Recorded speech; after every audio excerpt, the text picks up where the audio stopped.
Hello guys, I'm Chase Lee and welcome to another movie review on this a cool YouTube channel. That's where the cool cats are. The movie on today's slate is The End of the Tour. This is directed by James Ponsoldt, who directed 2013's The Spectacular Now, and it stars Jason Segel and Jesse Eisenberg, and the story is, let me pull up the plot.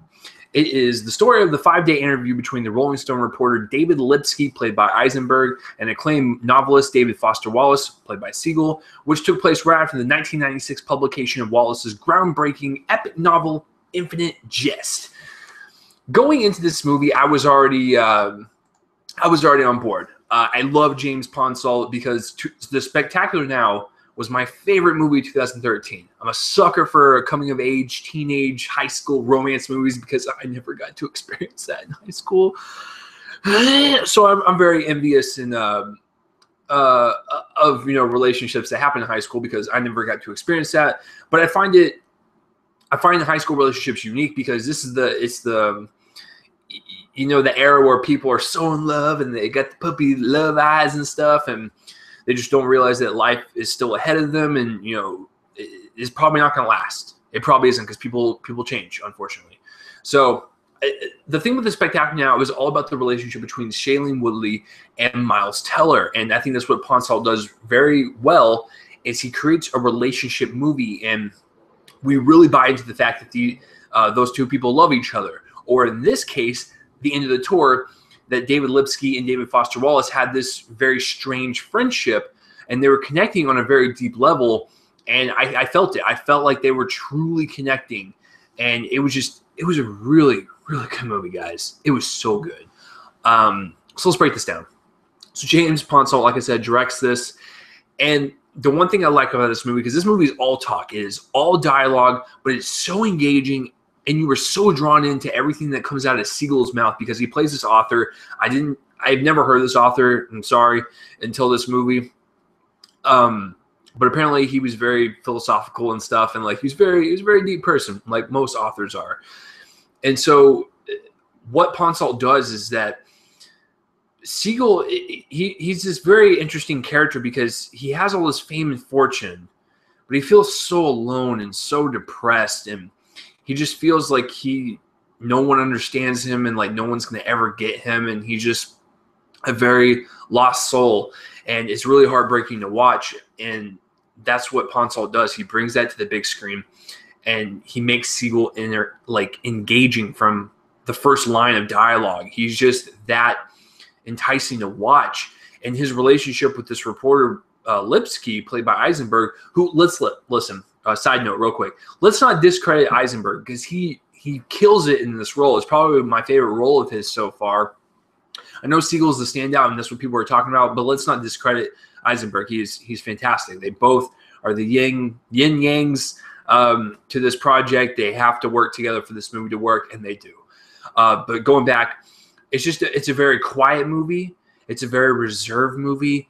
There's a lot of tension there. But it's a lot of dialogue tension where Segel's talking and he says something profound. Like, this isn't like filler dialogue that gets you to the next scene. Everything that he says means something, and it's how he's feeling, and this is how he gets his emotions across and stuff. And it's just a really engaging conversation back and forth between Eisenberg and Segel.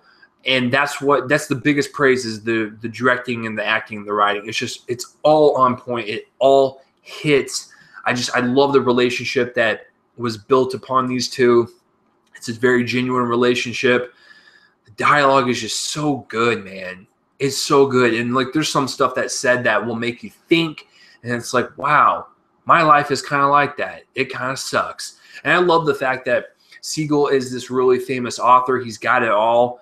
And he wants more out of life because it's not really satisfying him. And then Lipsky is wanting to be a famous reporter, novelist or whatever, and be just like Foster Wallace. So he wants what Foster Wallace has, but Foster Wallace wants something more.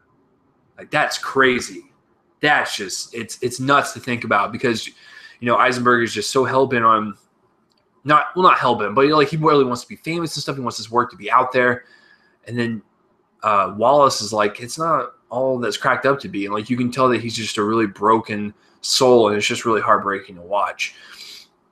So the directing is just super strong. I actually have no bad things to say about the directing. I think Ponsall knocks it out of the park on this one. I thank you for making movies, sir. As far as the acting goes, like I said, Eisenberg does not work without Siegel, and Siegel does not work without Eisenberg. But with that said, I think Siegel, this is the best thing he's ever done. This is his opus. And I've never heard of David Foster Wallace, but everyone I talked to at the screening I went to said that he was kind of like that. And they said that Siegel really did a great interpretation of him and did his research. So I appreciate that. I appreciate when actors actually do their jobs and really want to get into character. So Siegel does a fantastic job. I love that whole character because he was very wise, but you could just tell that there's just a lot of dark places in his heart that you just want to figure out why. And you kind of just want to give him a hug. He's just that type of character. The one thing I didn't really care for about Eisenberg is that Lipsky was very one note in this movie, which is kind of disappointing because he is the main character. So I kind of wish there was a little bit more to his character. We found out certain things along the line, but I wish there was just more because the movie starts with him and it ends with him. Siegel is the supporting character in my eyes, and I think Eisenberg is the main character. I thought he was a bit underdeveloped, but that still doesn't knock on the fact that I love this movie to death. I just wish there was a little bit more to him. But I still felt that genuine connection and emotional pull between them two, regardless if I didn't really know much about his character. So, but Eisenberg still is fantastic. Like there's a scene at the very end that kind of got to me, and I was like, Eisenberg, thank you for acting. Like I like Eisenberg a lot. I think he's very entertaining, but I haven't really seen him since The Social Network pull like, that really good dramatic role where I was like, that guy has talent. But yeah, there's one scene that got to me. I might tear up a little bit. Cinematography. It's a very well shot movie. There's really no complaints. And listen, I might be looking too far into this, but every time when there was a shot involving the sun and them two in the scene, I felt like it was just so euphoric and it was just so enlightening with the scenery and with the dialogue being disputed. It was just a very beautiful moment. So I might be looking too far into it, but I really love the cinematography when it was involving the sun. It was just a nice, clean shot movie. There was one shot that was really cool because David Foster Wallace lives in a house in the middle of the woods, and there's snow around there and stuff. There's really no neighbors. So there's a shot from outside of his house, and the house is, it's in the front yard or whatever. And then you have the landscape behind the house, and then you have David Foster Wallace playing with his dogs, like in the middle of his living room with the window. And so we saw the blue outside of the landscape and the environment, and then we saw the warm kind of inside of his house. And like I said, I might be looking too far into this because, guys, I was a film major, so like I see these things differently. And so I thought to myself, wow, that is a really depressing shot. It's a really good shot because I looked at it like this.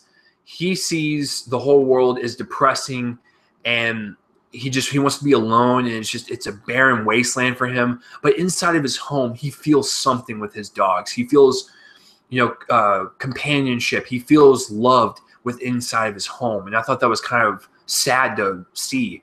But like I said, might be looking too far into it. But those are the type of shots that really spoke out to me. Really nothing bad about the way it's shot. It's really clean movie. Editing wise, this movie is like an hour. I want to say an hour and a half. Was it 2 hours?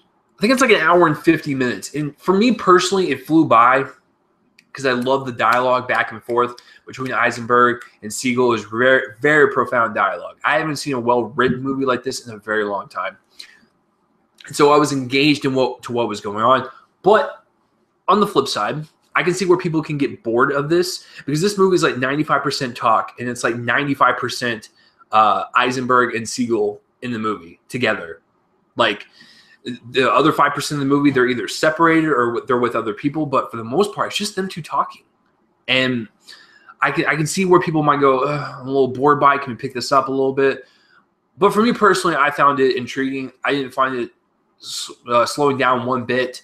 So I thought it was a pretty good paced movie, but I can see where people are coming from in terms of just the dialogue heavy boredom, if you will.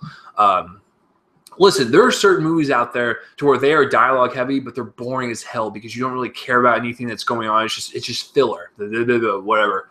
This was not filler. It was all important to the story and to the characters. That's why I enjoyed it. So I'm going big with this one, guys.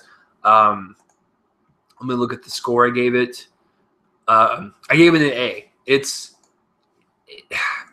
just great, guys. Like, I don't know how much more I can praise it. But Siegel and Eisenberg definitely carry the film.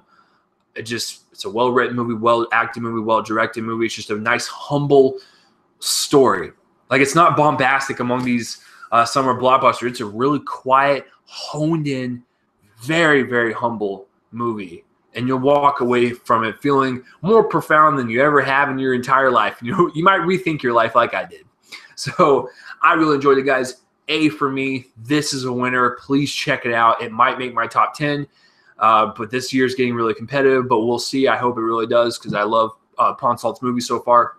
So have you seen End of the Tour? Have you even heard of it? Comment in the place below my face and let me know. And as always, thanks for watching another movie review by me, Chase Lee. Intro and outro music is done by my friend's band, Fervent Roze. Check them out if you want to check out more of their songs. And, of course, if you want to follow me on Twitter, all that jazz, all my links in the description will be in the description box below. I don't know where I was going with that. So I'll see you guys next time. Let's play the outro music. Yeah. Guys, this is a really good one. Please check it out. It's the best one I saw all week. So good.